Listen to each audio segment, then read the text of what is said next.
calm mind does not need to defend itself. Buddhist teaching allow everything to pause for a moment. Do nothing. Don't try to understand. Simply feel the body exhale. Life has been intense, and much of the exhaustion did not come from what happened, but from what the mind continued to hold afterward, words that stayed inside, looks that weighed more than necessary, thoughts that returned again and again, even when there was no longer any need. Buddhism does not teach resistance, but gentle letting go.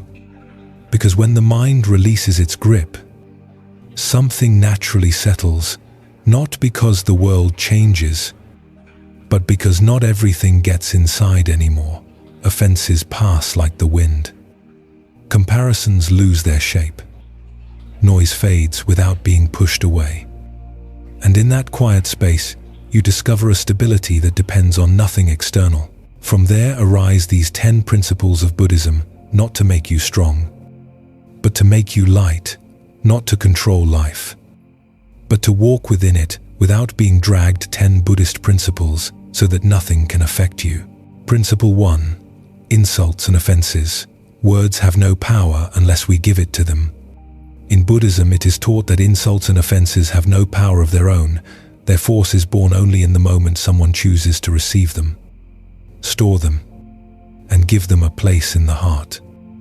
And to understand this, it is enough to imagine a simple, silent scene, a calm pond, still, effortlessly reflecting the sky, until someone throws a stone.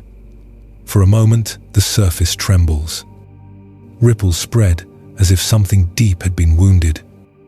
But the pond does not cling to the movement, does not ask who threw the stone or why, does not argue with the water or resist the disturbance.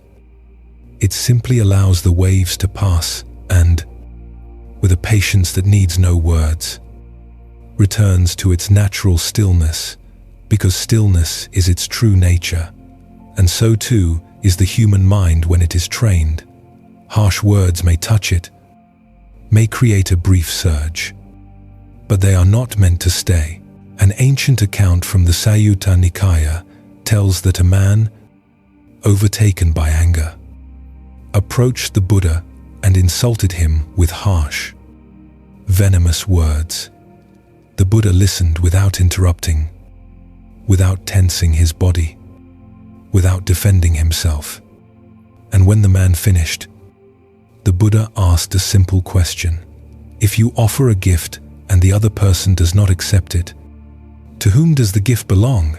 Confused, the man replied, "It belongs to me." And the Buddha calmly said, "So it is with your words. I do not accept them. Therefore they remain yours." In that moment, he not only refused the insult, but revealed a deep truth. Offense does not live in the spoken word, but in the mind that receives it. And when it is not received, it dissolves like smoke in the air. A monk reflecting on this story would say that most human suffering does not come from what others say, but from the attachment we develop to those words. The person who insults may forget their anger minutes later, but the one who clings to the insult may carry it for days, months, or even a lifetime, slowly drinking an inner poison while silently waiting for the other to die. From this view, anger is not an inevitable reaction, but an unconscious choice, a way of saying yes to something that could have simply passed by. The monk observes that those who hurt often do so from their own pain. One ruled by fear speaks harshly.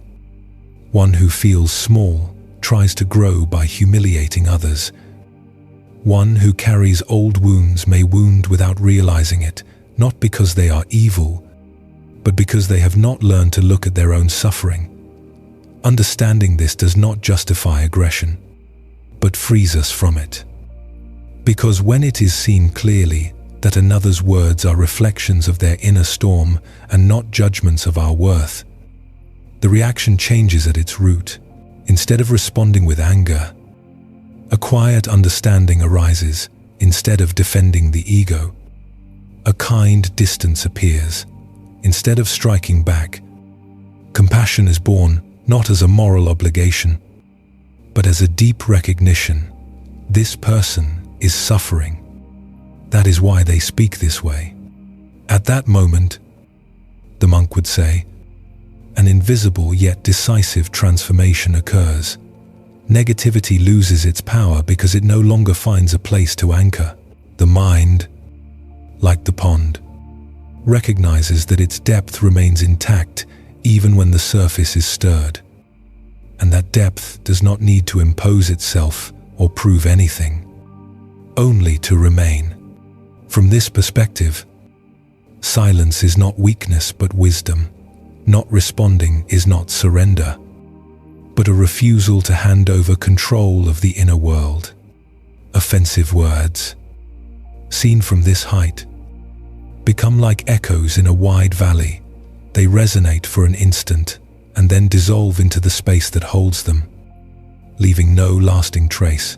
The monk teaches that the practice is not about ignoring hurtful words or suppressing what is felt, but about clearly observing that the insult is impermanent, that the emotion it awakens is also impermanent, and that between stimulus and response there exists a sacred space where freedom is possible. In that space, one can choose not to accept the gift that was never requested, can let the stone sink and allow the water to settle. You can remember that peace does not depend on another's voice, but on the relationship cultivated with one's own mind. Thus, the monk concludes that living without being dominated by insults does not mean living isolated from the world, but inhabiting it with a mind that does not cling, a mind that knows how to return home even after being disturbed. Because true strength, according to Buddhism, is not found in defeating another, but in not losing oneself. And when that understanding matures, life becomes lighter, quieter, freer, like a pond that knows its own depth and no longer fears the stones that fall upon its surface. Principle 2. Turning every person into a teacher. When the whole world becomes a lesson. In Buddhism, it is said that no one appears in our life by accident, and that every person we encounter, whether kind or difficult, arrives as a teacher in disguise, not always to teach us something pleasant, but to honestly reveal what we have not yet understood about ourselves. Some meet us with tenderness and remind us of gratitude. Others discomfort us, contradict us, or wound us, and through them we learn patience, humility, and compassion, because the deepest learning rarely comes wrapped in softness. This view becomes clear in an ancient episode known as the Kalama Sutta, when the people of Kalama, confused by the multitude of teachers and doctrines of their time, approached the Buddha with a sincere question: whom should we believe? If everyone claims to have the truth. The Buddha did not give them an authoritative answer, nor ask for blind faith. Instead, he invited them into a brave and profound observation of their own experience, telling them not to believe something simply because it was tradition, because many repeated it, or even because a respected teacher said it, but to see for themselves. Whatever leads to attachment, anger, and confusion should be abandoned, and whatever leads to compassion, clarity, and wisdom deserves to be cultivated. In those words lies a quiet yet powerful teaching. No one can walk the path for us, but everyone can help us see it. A monk contemplating this teaching explains that people are not truth itself, but mirrors that activate inner processes. The generous friend awakens appreciation. The kind stranger reminds us of the goodness in the world. But it is the one who provokes us, who tests our patience, or who wounds us, who most precisely points to the attachments that still govern the mind. When someone deeply irritates us, it is not only because of what they do, but because they touch a sensitive part of the ego that still seeks defense. And in that moment, if there is honesty, the other becomes a demanding teacher who shows where we remain attached to a fragile identity. The monk observes that instead of asking, "Why is this person like this with me?" the practice is to turn the gaze inward and ask, "What is this experience showing me about myself?" And that simple shift in perspective transforms the enemy into a lesson and conflict into an opportunity. Thus, adversaries fade and teachings begin to appear. Daily life becomes an open monastery where every encounter is a chance to learn. The monk explains that this understanding does not immediately erase pain nor justify harmful behavior, but it frees the mind from the prison of automatic reaction. Because when it is recognized that each person acts from their own level of consciousness, a serene distance arises that allows for wiser responses. The one who hurts remains responsible for their actions, but no longer owns our inner state. From this view, caring for oneself and caring for others are no longer opposites. Because by observing our reactions with honesty and attention, we protect the mind. And by responding with understanding instead of aggression, we protect the shared world. When lived this way, the mind opens and ceases to be ruled by the negativity of others. Experiences are no longer labeled as good or bad, but as fertile or sterile. And most become fertile when there is a willingness to learn. Even rejection, criticism, and discomfort take on a different meaning. They become bells that awaken attention, reminding us that the true work is not in changing others, but in refining our perception. Along this path, learning is not the accumulation of ideas, but the transformation of the heart. And every person, consciously or not, participates in that process. And the monk concludes that when this principle is deeply understood, the world ceases to be a battlefield and becomes a silent classroom, where one no longer walks with a closed mind or a constant impulse to defend oneself, but with a humble curiosity that asks in every encounter, "What can I learn here?" And by living this way, life becomes wider, lighter, and more meaningful. Because even what once seemed like a burden reveals itself as an unexpected guide on the path toward inner clarity. Principle 3. Transforming envy into inspiration when another's success becomes a path. In everyday life, envy often appears quietly, almost imperceptibly, like a shadow that slips in when we see another person advance, stand out, or flourish in what we ourselves also desire. And Buddhism teaches that this feeling, far from being a moral flaw to suppress, is a clear sign of inner confusion. Because envy is not born of the other, but of the ego's constant comparison with itself. Where there is comparison, a sense of lack arises, and where there is lack, suffering appears, which is why it is said that envy leads to pain, while inspiration opens the door to growth. An ancient account tells that in the time of the Buddha, some monks began to feel jealousy toward two of his foremost disciples, Shariputra, known for his profound wisdom, and Modgalyayana, renowned for his great meditative capacity and extraordinary abilities. Observing the admiration both received, those monks began to compare themselves, wondering why they were not seen in the same way. And instead of looking at their own path, they became trapped in the constant measurement of others' merit. Perceiving this, the Buddha gathered them and spoke calmly, saying that the wise do not feel envy, because they understand that the path has already been walked by others and that those visible steps are not a threat, but a guide. The one who envies shrinks into the self, but the one who learns from those who have advanced expands and matures. And in these words, a deep truth is revealed. Envy is a way of looking outward with fear, while inspiration is a way of looking with openness and trust. A monk reflecting on this teaching would say that whenever a person feels inferior before another's success, they are forgetting something essential, that life is not a race where one wins and another loses, but a wide path where each person advances according to their conditions, their rhythm, and their moment.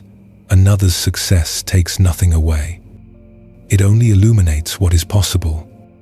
For when the mind compares, it contracts, and when it observes with humility, it learns. The monk explains that envy is the ego constantly asking, "Why him and not me?" While inspiration is the heart asking, "What can I learn from this example?" And in that change of question, transformation occurs. The Buddha did not ask the monks to deny their feeling, but to move through it with understanding, because denying envy only hides it, while observing it honestly dissolves it. And by recognizing that the other is not a rival but a living map, the mind stops fighting with itself. The monk adds that when someone stands out, they are showing us a concrete possibility, not a condemnation, and that true practice consists in taking that possibility as a seed rather than turning it into bitterness, so that where there was once comparison, respect appears. Where there was resentment, motivation is born, and where there was rigidity, patience arises to walk one's own process without haste. From this perspective, envy is seen as an early signal of unrecognized potential, because we only envy what, at some level, we feel we could also develop. And when this is understood, the emotion ceases to be an obstacle and becomes a message, an invitation to direct energy toward practice, study, and discipline, rather than wasting it in silent self-accusation. Seen clearly, another's success does not diminish our value, but reminds us that growth is possible and that the path has been walked by others before us. And the Buddha taught that to follow the Dharma does not mean to copy another, but to learn from their experience in order to find one's own way of walking, and that every step taken with sincerity has value, even if it is not visible to others. The monk concludes that when envy is transformed into inspiration, the mind is freed from a heavy burden and begins to move lightly, no longer needing to compare itself or prove anything, because it understands that true progress is not measured by external recognition, but by inner clarity. And thus the person who once felt small before another's achievement discovers that achievement can become a torch illuminating their own path. And by accepting this, the heart expands, practice deepens, and life ceases to be a silent competition and becomes a shared learning, where one person's growth does not threaten another, but enriches the path for all. Principle 4. Be demanding with yourself and compassionate with others. The silent art of looking inward. At the heart of Buddhist teaching lies a subtle yet decisive distinction that separates true practice from spiritual illusion. The difference between being rigorous with one's own mind and indulgent with the minds of others, because the path does not consist in policing the faults of others, but in honestly observing one's own heart. A truth clearly expressed in an ancient story of a monk who, in the eyes of many, seemed to perform a humble and almost insignificant task, yet was in fact cultivating a profound discipline. It is said that this monk swept the monastery leaves each morning with absolute attention, and while his hands repeated the simple gesture of cleaning the ground, his mind turned inward, silently asking, "Has greed arisen in me today? Has anger appeared? Have I acted from pride?" Not as a guilt-laden interrogation, but as a calm, constant, honest observation, like one who examines the sky to see whether there are clouds. When other monks made mistakes, when someone became distracted, impatient, or clumsy, that monk did not raise his voice or point a finger. Instead, he approached discreetly, offered help, and if necessary, corrected with kindness, without humiliating, without imposing himself, without any need to demonstrate superiority. And from the outside, some thought he was too soft with others. Yet inwardly, he carried a firm, non-negotiable discipline. A monk, reflecting on this story, explains that authentic practice always points inward, because only there does a true field of work exist. Watching others' defects is a way of escaping personal responsibility, while observing one's own mind requires courage and humility. And being demanding with oneself does not mean punishing or despising oneself, but committing with clarity not to deceive oneself, to recognize one's impulses before justifying them, and to cultivate the discipline that strengthens character and gives stability to the heart. This inner rigor, when genuine, generates self-respect rather than rigidity, strength rather than hardness. And at the same time, the monk teaches that no one walks the same path or matures at the same pace, and that judging others from a supposed spiritual superiority is a subtle form of pride. For each person carries their own history, wounds, and limits. And understanding this opens the door to compassion. Tolerance toward others is not born of indifference, but of a deep understanding of the human condition. Everyone is learning. Everyone is stumbling. Everyone is trying, in their own way, to find balance. And from this perspective, correcting is not condemning, and pointing out is not awakening, because wisdom does not need to be displayed. The monk emphasizes that there is a common confusion between practice and moral judgment. Many believe that being spiritual means correcting the world, when in reality it means refining one's own perception. Others confuse intelligence with constant criticism, not realizing that observing the faults of others weakens the mind when it is not accompanied by an even more rigorous observation of oneself. And in the Buddhist tradition, the awakened practitioner does not seek to control others, because they understand that the only things truly within their governance are intention, speech, and action. As the mind is trained to look inward, the need to judge diminishes naturally, not because it is suppressed, but because it loses meaning. And the monk reflects that when a person is genuinely demanding with themselves, they no longer need to compare themselves or rise above others. Their energy is so focused on inner cultivation that there is no room left for sterile criticism.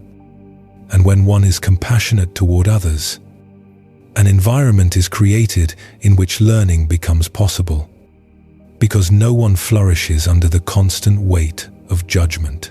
This combination, inner discipline and outward benevolence, is the foundation of a balanced life, where personal responsibility does not turn into harshness, nor compassion into blind permissiveness. The monk explains that this balance protects against two extremes: cruel rigor that hardens the heart, and unconscious indulgence that weakens character. And being firm with oneself and kind to others is not a social strategy. but an expression of mature wisdom, because it recognizes that true change begins within and radiates outward effortlessly. In this practice, the mind learns to distinguish between correcting from the ego and accompanying from understanding, between demanding out of pride and demanding out of honesty. And this distinction profoundly transforms the way one inhabits the world. The monk concludes that when one lives in this way, life becomes quieter and clearer, because energy is no longer wasted pointing out external flaws or justifying internal weaknesses, and one walks with a gentle firmness, with a discipline that does not oppress and a compassion that does not weaken, discovering that true authority is not imposed but embodied, and that the greatest act of service to others always begins with a sincere commitment to personal transformation, sustained day after day, like the simple, constant act of sweeping leaves while silently cleansing one's own heart. Principle 5. No one can hurt you unless you allow it. The invisible strength of inner mastery. In Buddhism, it is affirmed that human suffering does not arise primarily from what others do, but from the way the mind responds to what happens.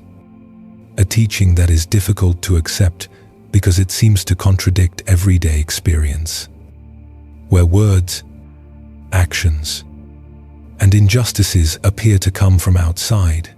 Yet when observed deeply, it becomes clear that the most persistent pain does not come from the initial blow, but from the resistance, mental repetition, and emotional attachment that follow afterward. To explain this truth, ancient teachers used a simple image: a tree facing a strong wind. The flexible tree bends, adapts, feels the pressure, but does not break, while the rigid tree, unable to yield, eventually snaps. And so it is with the human mind. It is not about not feeling, but about learning not to break. This teaching finds powerful expression in the story of Angulimala, one of the most striking accounts in Buddhist tradition. Angulimala was a feared killer, a man ruled by violence who had taken countless lives and was chained to his own past. Until one day he encountered the Buddha, who did not flee or condemn him, but stopped, looked at him without fear, and called him by name. And in that instant, something broke open. In Angulimala's heart, he dropped his weapon, renounced violence, and chose the path of awakening. Yet inner transformation did not immediately erase the external consequences of his actions. And as Angulimala walked through villages as a begging monk, people who remembered his past insulted him, beat him, and threw stones at him, wounded and bleeding. Angulimala returned to the Buddha, asking why he continued to suffer if he had changed. And the Buddha answered with words that echo through time: "Endure now, with a new mind." The consequences of old actions. A monk reflecting on this story explains that the Buddha did not deny the physical pain or the injustice of rejection, but pointed to something deeper. Angulimala's true freedom no longer depended on the world forgiving him, but on his mind no longer reacting from hatred or guilt. Although the stones touched his body, they no longer touched his essence. This story reveals an uncomfortable yet liberating truth. We cannot always control what happens to us, but we can always cultivate how we inhabit it. Suffering does not reside in the event itself, but in identification with it. And when the mind is strengthened through meditation, mindfulness, and self-observation, an inner space emerges where pain does not automatically turn into resentment. Angulimala learned to walk among blows without returning them, not because he was weak, but because he had developed a strength deeper than violence. The monk reflects that many believe being hurt is inevitable and that reacting with anger is natural defense. But Buddhism teaches that this automatic reaction is precisely the chain that binds us. Because every time we respond from anger, we hand control of our inner world to external factors. Reclaiming that control does not mean hardening or becoming insensitive, but learning to observe emotion without immediately obeying it. When this capacity is cultivated, the mind becomes like the flexible tree.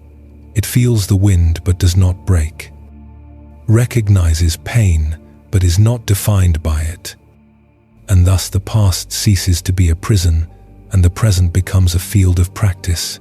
In Angulimala's story, inner transformation was so profound that even the weight of old karma lost its power to bind him. Psychologically, external consequences continued, but they no longer governed his identity.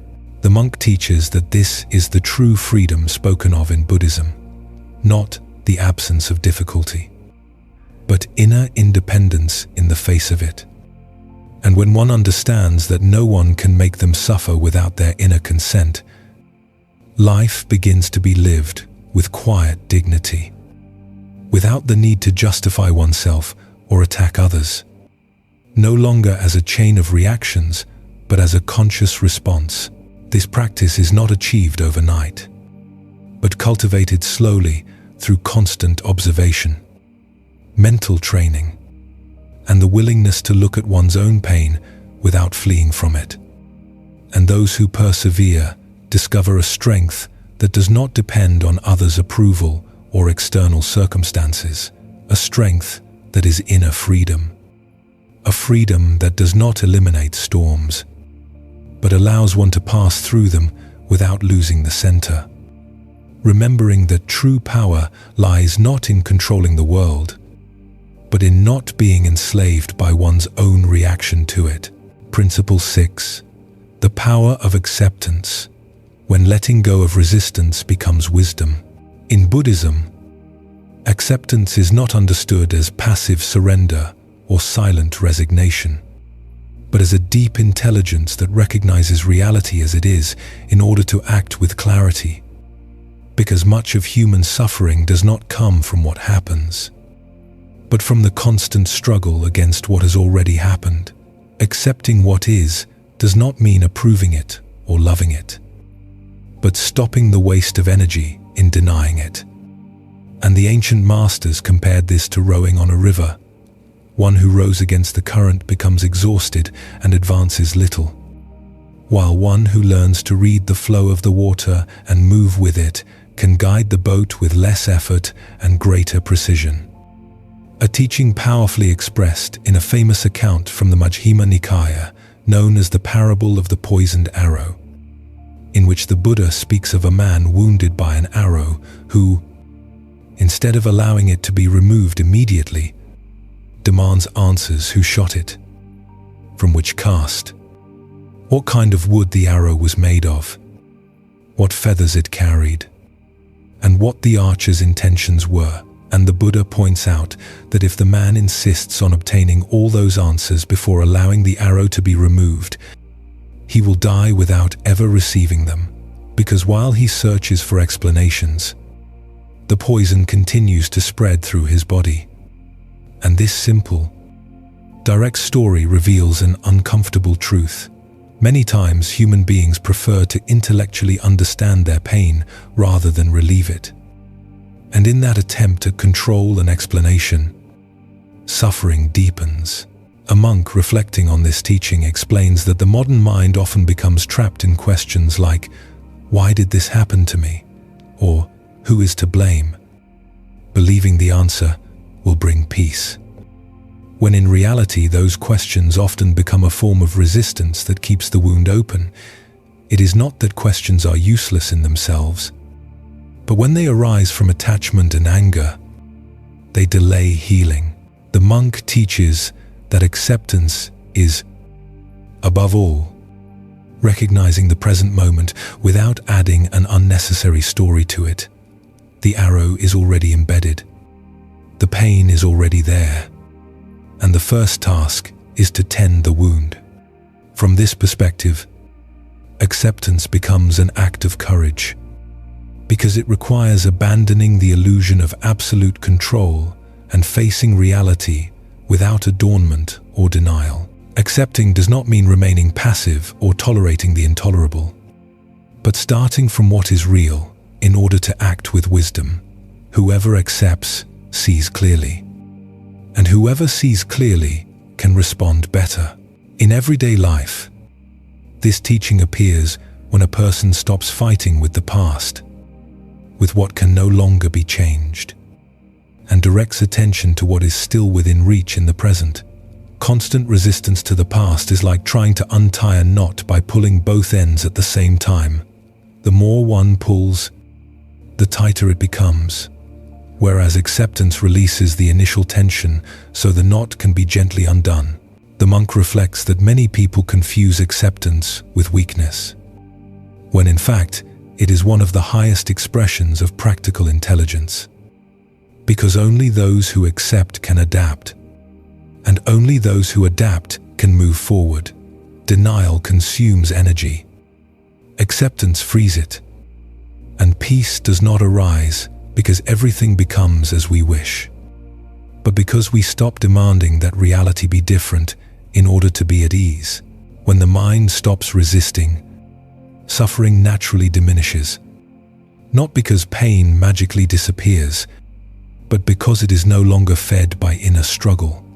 The parable of the poisoned arrow teaches that there are moments when understanding can wait, but healing cannot, and that obsession with causes can become a refined form of attachment. The monk adds that this teaching is especially valuable when dealing with the past, resentment, and guilt, because clinging to what has already happened is like continuing to question the archer while the poison spreads. Acceptance does not erase the past, but it removes its power to keep harming the present. And from this view, to accept is to say, this is what is now, without bitterness or resignation, and from there to choose the next step calmly. The monk concludes that when a person learns to accept, life becomes lighter. Because unnecessary struggles are released, the world is no longer faced as an enemy, but as changing ground that can be walked with awareness. And acceptance creates the soil where peace can grow. Because where there is less resistance, there is less friction. And where there is less friction, the mind can rest. Thus, the practitioner discovers that true freedom does not consist in avoiding all arrows, but in knowing how to remove them in time, without losing life by endlessly asking why they arrived. Trusting that by accepting the present moment, a silent space opens where wisdom can act and suffering, little by little, begins to dissolve. Principle 7. Living in harmony with nature. When returning to the simple restores peace. Buddhism constantly reminds us that human beings are not separate from nature, but one of its expressions, a movement within the same flow that gives rise to rivers, brings forth trees, and marks the silent rhythm of the seasons.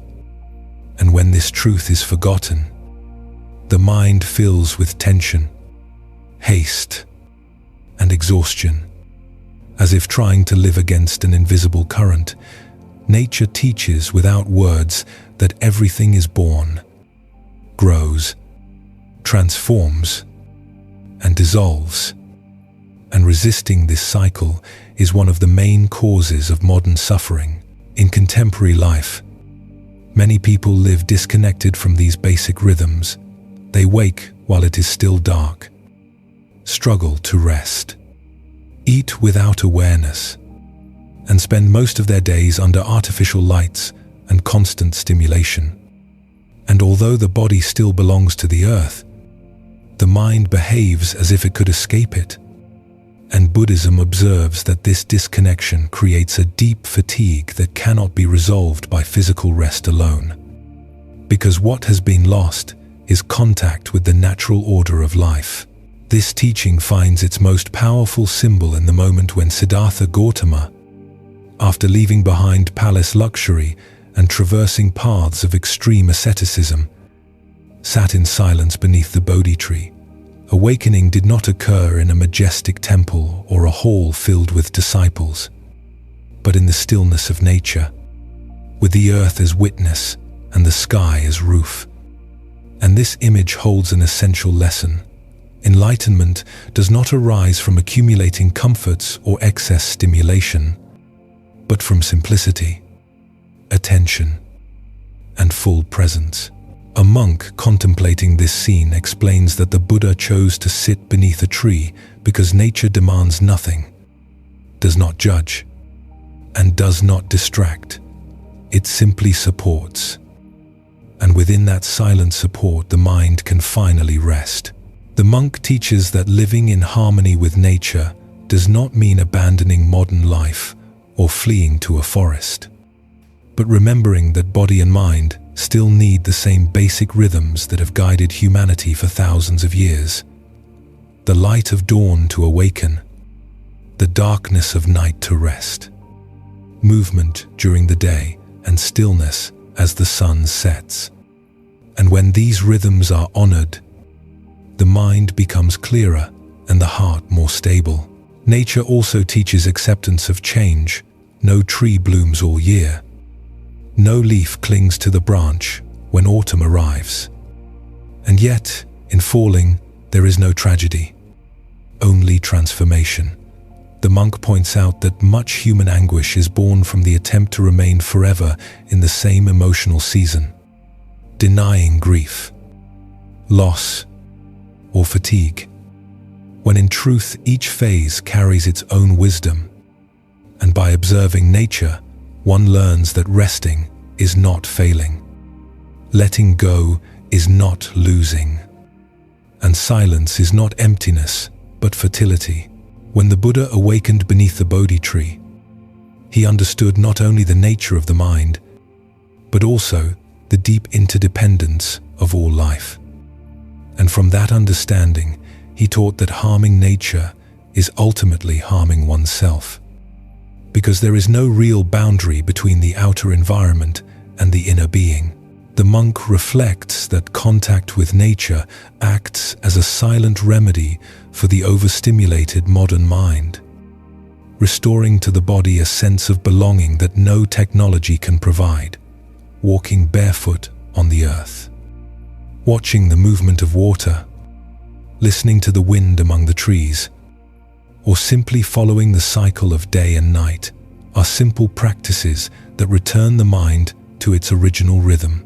Living this way does not require radical changes, but renewed attention, simplifying schedules, reducing unnecessary noise, creating spaces of silence, and allowing the body to recognize once again when it is time to act and when it is time to stop. And the monk teaches that when life is simplified, the mind naturally becomes still, because it stops struggling against excess stimulation. And in that stillness, a deep peace appears that does not depend on external circumstances. Just as the Buddha did not need a palace to awaken, human beings do not need to complicate their lives to find meaning. Often, clarity arises when excess is removed and one returns to the essential. And the monk concludes that living in harmony with nature is remembering that we are part of a greater cycle, not separate from dawn or dusk, from growth or decline. And when we stop imposing an artificial rhythm on life, existence becomes gentler. Nature neither rushes nor delays. It simply is. And by learning to live in tune with it, human beings discover that peace is not reached by accumulating more, but by returning to simplicity, allowing the mind to breathe at the same pace as the earth, and understanding that in this quiet return lies a form of healing no external conquest can ever equal. Principle 8. Living ethically. When conduct becomes the foundation of lasting peace. In Buddhist teaching, ethics is not presented as a rigid set of rules imposed from the outside, but as a deep understanding of how the mind, words, and actions intertwine to shape the experience of life. Because everything begins in thought, is expressed through action, and inevitably matures into a result. This sequence, thinking, acting, sowing, and reaping, is what Buddhism calls karma, not as punishment or reward, but as a natural law, as simple and constant as gravity. When a person lives without ethical awareness, they may believe their words and actions vanish into the air. Yet the tradition reminds us that nothing is lost. Every intention leaves an imprint on the mind. And that imprint, sooner or later, manifests as restlessness or as peace. This truth is clearly expressed in a teaching from the Dhammapada, where words are compared to arrows. Once released, they cannot return. They can wound deeply, destroy trust, divide hearts. And even if the archer later regrets it, the arrow has already completed its course. From this image, ancient monks taught that ethics does not exist to restrict freedom, but to protect it. Because a mind that speaks without awareness becomes bound by its own consequences. A monk reflecting on this teaching explains that many people seek peace in external silence, retreat, or comfort, without realizing that true unrest is born from an inner conflict between what one does and what one knows to be right.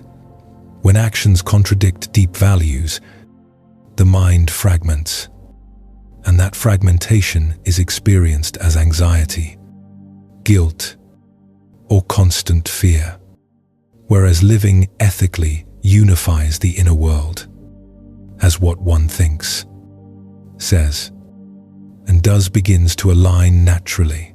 The monk teaches that honesty is not only telling the truth to others, but not lying to oneself. That compassion is not merely a kind gesture, but the conscious decision not to harm, neither with words nor actions, and that avoiding violence is not limited to physical blows, but includes the subtle aggression of constant criticism, gossip, and humiliation disguised as opinion. In daily life, many people underestimate the impact of careless speech, believing gossip to be harmless or small lies to leave no trace. Yet the monk reminds us that every word creates a mental climate, and whoever lives surrounded by harsh words, even their own, ends up inhabiting a hostile inner world. For this reason, ethics is described as a form of self-protection. By caring for speech, one cares for the mind. By caring for action, one cares for the heart. Buddhism does not teach ethics out of fear of punishment, but out of understanding of suffering. Because one who lies lives guarding their lie, one who steals lives fearing exposure, and one who harms lives silently justifying themselves. While one who acts with integrity sleeps with a lighter mind. The monk reflects that a tranquil conscience is not a spiritual luxury, but the foundation of all deep practice. For a mind agitated by guilt cannot easily settle. Before seeking elevated states of meditation, it is necessary to build a stable ground where the mind can rest without disturbance. And in this sense, ethics is not a burden, but a relief, because it reduces inner conflict and simplifies life. When a person chooses to live uprightly, they do not need to memorize countless rules. Constant attention to intention is enough. Does this create harm or care? Does this arise from ego or from understanding? Will this bring peace or unrest? From such observation, conduct becomes clear.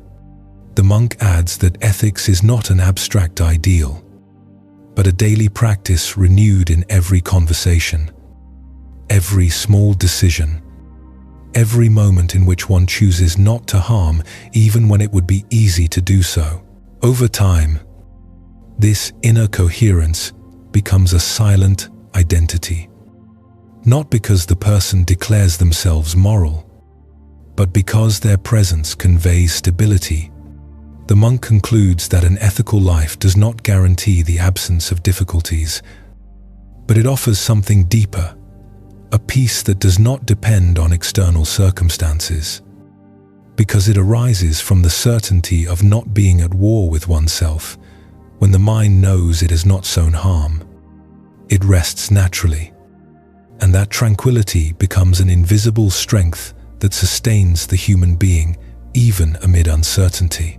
Thus, Buddhism teaches that ethics is not a cage that limits life, but a solid foundation upon which authentic freedom can be built, a freedom that does not flee from consequences, but understands them, and that finds in integrity not an obligation, but a profound form of care for oneself and for the world. Principle 9. Practicing gratitude. When learning to say thank you transforms the way life is seen. In Buddhist teaching, gratitude is not a passing emotion, nor a naive attitude that ignores pain, but a deep practice that transforms how the mind relates to reality. Because whatever a person learns to appreciate ceases to be a source of anxiety and becomes a quiet support for the heart. Gratitude changes perspective, not by altering facts, but by softening how they are perceived.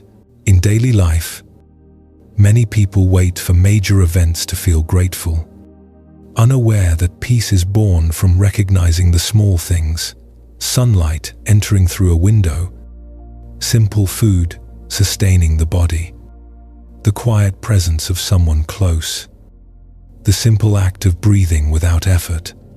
Buddhism teaches that one who cannot appreciate simplicity will never be satisfied by complexity, because dissatisfaction is born not of scarcity, but of a mind trained to focus only on what is missing. This understanding is clearly reflected in an ancient Zen story known as The Farmer Who Lost His Horse, where a man lived serenely, accepting each turn of life without rushing to judge it. When his horse ran away, neighbors came to console him, calling it a misfortune, and the farmer calmly replied, "Misfortune or blessing? Who knows?" Days later, the horse returned, bringing other wild horses, and the neighbors celebrated his good fortune. Yet the farmer repeated the same words. Later, his son fell from one of the horses and broke his leg, which again was seen as a tragedy, until war broke out and all young men were drafted except his son, spared because of the injury. At every event, the farmer responded without excitement or lament. Understanding that life unfolds beyond hasty judgments, a monk reflecting on this story explains that gratitude does not mean forcing a positive outlook, but suspending immediate judgment and allowing experience to unfold over time. Many situations that first appear negative become opportunities, and others that seem favorable bring difficulty. Yet one who lives gratefully is not trapped in rigid labels of good or bad. The monk teaches that gratitude is a form of wisdom because it recognizes impermanence and the interconnection of events. To be grateful is not to deny pain, but to prevent pain from turning into bitterness. When the mind practices gratitude, it stops fighting what is and learns to flow like a river that does not cling to a single bank. In daily practice, cultivating gratitude can take simple yet powerful forms. Writing each day a few things one is thankful for, pausing in silence to acknowledge what has been received, or expressing gratitude through small acts of kindness toward others. The monk explains that these practices do not change the external world, but they transform the inner world, and that transformation reshapes the experience of life. A grateful mind is less inclined to complaint, less vulnerable to resentment, and more resilient in the face of negativity, because it learns to see abundance where it once saw only lack. Gratitude, the monk teaches, is an invisible shield that protects the heart from cynicism and despair. Not because it removes difficulties, but because it prevents them from defining the whole experience. Instead of living trapped in "if only," the grateful mind anchors itself in "this is," finding stability even amid uncertainty. The monk adds that gratitude does not mean settling or abandoning growth, but recognizing that the starting point already holds value. From that base, any change becomes healthier, because it does not arise from deficiency, but from care. Just as the farmer did not rush to label events, the person who practices gratitude learns to walk with life without demanding immediate explanations. The monk concludes that when gratitude becomes a habit, the mind grows calm and the heart more spacious, because it stops resisting experience and begins to dialogue with it. In that state, even difficult moments find a place where they can be held, and life no longer feels like a succession of gains and losses, but reveals itself as a continuous flow of learning. And gratitude, thus, is not merely a gentle feeling, but a silent discipline that trains the gaze to see beyond appearances, reminding us that whoever learns to be thankful for what they have discovers they already possess what matters most: a peaceful mind and a heart that knows how to dwell in the present with serenity. Principle 10. Trusting the process and letting go of control. When letting go becomes wisdom. At the heart of Buddhism lies a deep and often difficult understanding to accept. The root of human suffering is attachment, that constant need to cling to outcomes, identities, people, and circumstances, as if life could be controlled by sheer will, when in reality it flows according to forces far greater than individual desire. The more a person tries to control every aspect of existence, the more exhaustion they accumulate, because living from control is living in permanent tension, struggling against the changing nature of all things. Buddhism does not teach abandoning effort or falling into passivity, but releasing attachment to results, understanding that doing one's best and trusting the process are not opposing actions, but complementary ones. This teaching is clearly expressed in a well-known parable from the Diamond Sutra, where the Buddha speaks of a man who builds a raft to cross a dangerous river.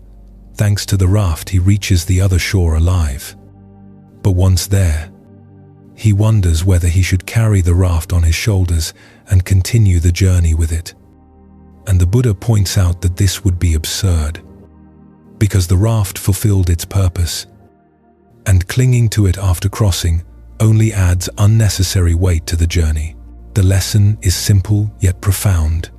Even what was useful at one moment must be released when it no longer serves, because attachment turns means into burdens. A monk reflecting on this story explains that many people turn their achievements, relationships, plans, and even beliefs into rafts they refuse to let go of. Even when circumstances have changed, they cling to an idea of success, to a relationship that no longer nourishes, to an image of health or a rigid life plan, believing that letting go means failure, when in truth, letting go means recognizing that life continues and that each stage requires different tools. The monk teaches that attachment does not always appear as obvious desire, but often as fear disguised as control, fear of losing, fear of making mistakes, fear of not being enough if things do not unfold as expected. In relationships, this attachment appears as the need to control others, to demand that they act according to our expectations, generating frustration and conflict. In professional life, it appears as obsession with a single path to success, turning any deviation into anguish. In health, it shows up as a desperate struggle against the body, denying its limits and natural aging. The monk explains that trusting the process does not mean resigning oneself or ceasing to act, but fully committing to the present and then releasing the demand that the future conform to a predetermined script. Just as the man used the raft to cross the river but did not carry it afterward, the practitioner uses the necessary means to move forward but is not defined by them.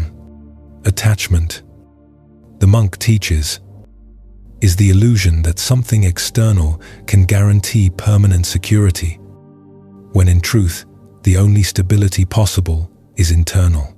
Letting go does not mean losing, but lightening. It does not mean abandonment, but discernment. And when attachment to outcomes is released, the mind becomes more flexible, able to adapt to the unexpected without collapsing. The monk points out that many people believe suffering would disappear if they could control everything, not realizing that this very control is the source of their exhaustion. The tighter the fist clenches, the less it can hold, and the more the hand relaxes, the more freely life can circulate.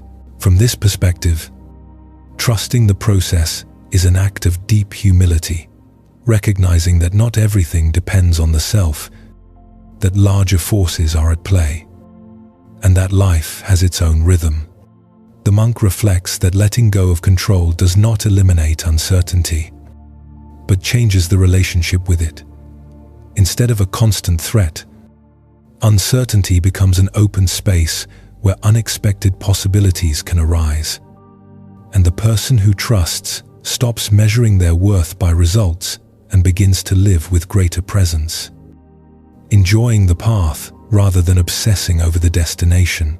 In the Buddha's teaching, loss is not letting go, but clinging to what no longer belongs. Nothing essential is lost by releasing, because one only lets go of what one was bound to. The monk concludes that true freedom does not lie in mastering the course of life, but in walking with it without unnecessary resistance, knowing when to row and when to allow oneself to be carried by the current. Trusting the process is understanding that each stage has its meaning, even if it is not immediately clear, and that the highest wisdom is not found in accumulating certainties, but in learning to live with openness. When human beings stop carrying rafts that have already fulfilled their purpose, the journey becomes lighter, the heart more spacious, and the mind more serene, discovering that peace is born not from controlling the world, but from releasing the illusion that it was ever possible. As we move through the 10 Buddhist principles we have contemplated, it becomes clear that they are not isolated ideas nor moral advice, but 10 silent pillars that together sustain a single inner state, a mind no longer easily dragged by circumstances, a heart that learns to remain steady even when the world is agitated, and a way of living in which peace does not depend on reality being perfect, but on the relationship cultivated with it. Each principle trains a different aspect of the same inner muscle, learning not to react automatically, to observe before responding, to release what cannot be controlled, and to care for what is within our hands. When these principles are practiced consistently, something begins to change in a deep and gradual way. The mind becomes firmer but not rigid, clearer but not cold, lighter but not indifferent. Inner stability does not arise from a life without conflict, but from a mature understanding of how attachment, fear, and desire operate within the human being. A monk contemplating this body of teachings would say that the goal is not to become invulnerable to pain, but to cease being enslaved by it. not to eliminate emotions, but to stop being governed by them. On this path, the mind learns to stand upright like a tree with deep roots. The wind may blow fiercely, the seasons may change, but the trunk does not lose its center. Mental clarity emerges when confusion is no longer fed by impulsive reactions, and life becomes lighter when unnecessary burdens of resentment, comparison, and constant resistance are released. Practicing these principles does not turn a person away from the world, but quite the opposite. It makes them more present, more sensitive, and more conscious, because they no longer need to constantly protect themselves from reality. They learn to be in it without losing themselves.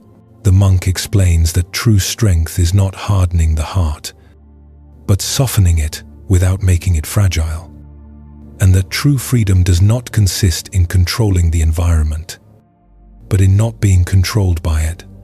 When the mind stops clinging to every thought, every emotion, and every outcome, it discovers an inner space of silence from which life can be observed with greater breadth. And in that space, offenses lose their power, envy transforms into learning, judgment dissolves into understanding, pain ceases to define identity, and change is no longer experienced as a threat. Little by little, one comes to understand that peace is not a place reached by fleeing the world, but a way of walking within it without being trapped by its currents. And living this way does not mean withdrawing from daily life or rejecting responsibility, but meeting it with a mind that no longer fractures at every difficulty.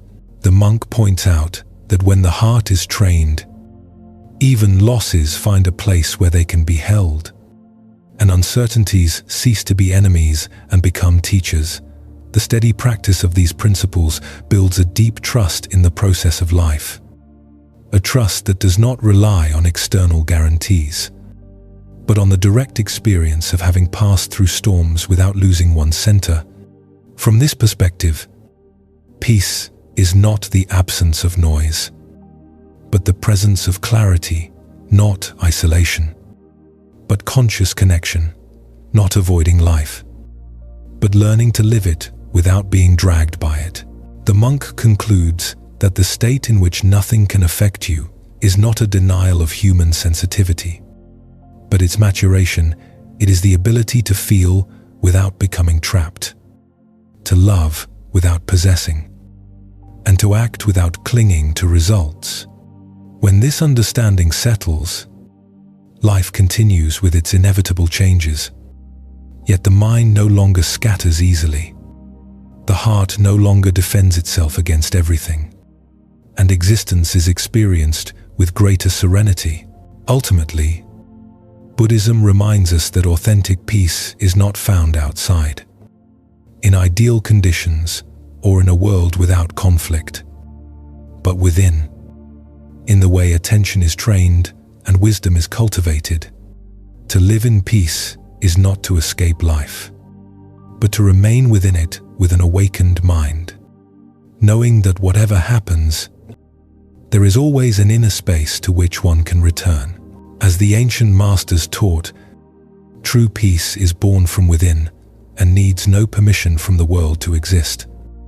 Because when the heart learns to dwell within itself, life ceases to be a threat and becomes a path that can be walked with dignity, presence, and deep calm.